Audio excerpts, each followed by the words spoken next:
dapat ang hulihan sa mga kolorum na jeep na pumapasada kahit hindi nakapag-consolidate. Pero wala namang nanghuli. Nasa frontline ng balitang yan, si Gerard de la Peña. Itinuturing ng LTFRB na hotspot ang Pasig dahil sa dami namang hindi sumali sa consolidation. Ngayong araw na dapat sisimulang hulihin ng mga unconsolidated jeep dahil itinuturing na silang kolorum. Pero walang nangyaring hulihan. Ang mga jeep malayang nakapamasada. Maski sa Commonwealth Avenue sa Quezon City na isa ring hotspot, walang hulihan.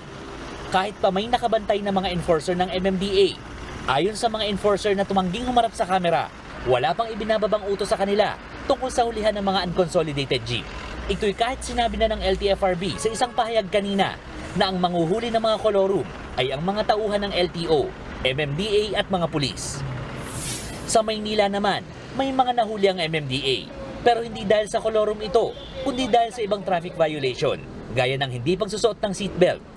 Ayon kay LTFRB Chairman Chofilo Guadis III, wala pa silang datos kung may nahuling jeep na hindi consolidated. Pero kahit wala pang siguradong nahuhuli, hindi raw ito dapat abusuhin ng mga tsuper.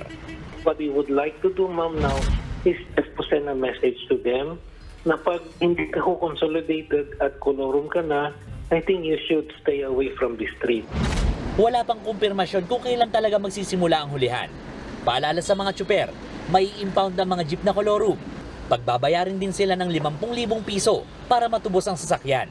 Masususpinde rin ng 1 taon ng lisensya. Taliwas naman sa naunang pagmamatigas ng mga jeepney operator.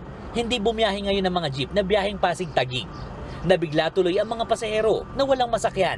Magko-commute kami. Magkano rin po ang tricycle? 80 pesos po papunta doon sa San Joaquin.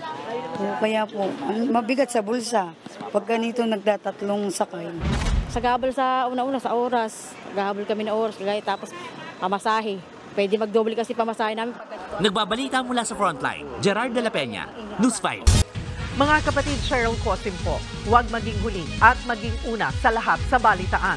Para sa tuloy-tuloy na talakayang sa frontline, mag-follow at mag-subscribe sa social media pages ng News 5.